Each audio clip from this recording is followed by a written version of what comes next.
According to the data, 19.55% of neuropathy cases in Indonesia are caused by Bell's palsy. As proven by research conducted at Rasudum Anwar, which had a total of 170 patients in 2020, showed a monthly growth of 5 until 15% in Bell's palsy cases. Meanwhile, the causes of Bell's palsy itself are still unknown. Management of Bell's palsy itself is divided into two treatment methods, facial muscle therapy and NMES therapy. Where facial muscle therapy is usually done with mirror exercises, which have several disadvantages such as causing movement errors and causing insecurity. In previous research, we designed a tool that utilizes anamorphic projection mapping, which combines a kinetic sensor, projector, and a specially designed media to create a therapy room that utilizes facial movements. However, these innovations have several drawbacks such as high cost, limited mobility, and arguably impractical. Therefore, this innovation is deemed ineffective. So, what's the solution? In 2021, Danielson developed a program that allows facial gesture-based control of flipping musical notes hands for free for musicians. Therefore, us, our research team of SMA Negeri 1 Sumeneb designed a program that allows patients to undergo therapy anytime and anywhere using a mobile phone controlled by facial movements.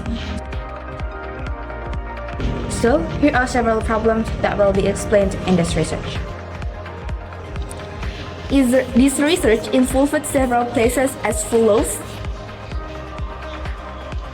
Apart from that, exploration is also carried out by analyzing functional requirements, which include user hardware and software.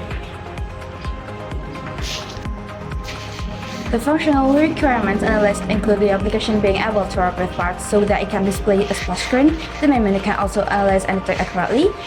We identify the hardware and software requirements to ensure smooth application performance, facilitating effective facial detection. And we divide the design into two parts, namely system design and program development.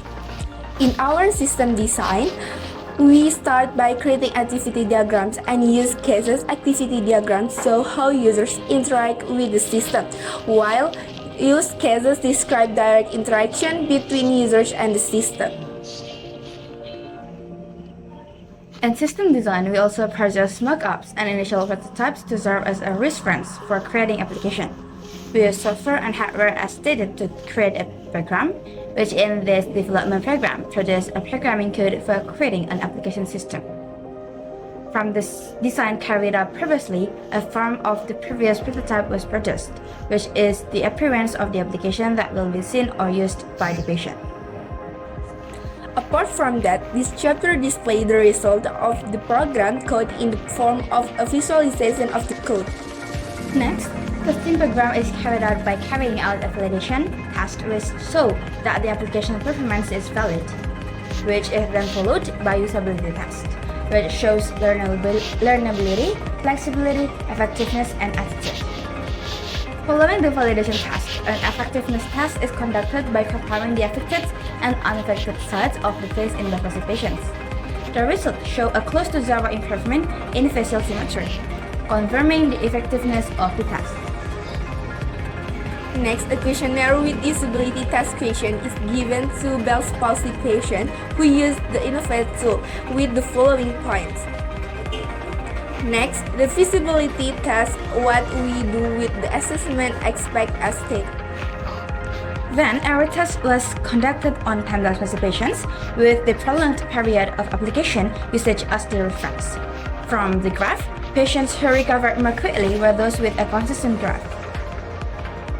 We introduced our innovative application through educational, employment, and health institutions to reach all patients in the vulnerable age range prone to Bell's palsy. The conclusion of this study is that the application makes therapy not monotonous because it can be applied flexibly. The application can detect facial symmetry accurately with the support of AI, and application is proven to be effective in curing Bell's palsy patients. Here is a demo video of FaceInsight application where we're doing face exercise to move the screen, and there are photos of before and after patients using the application.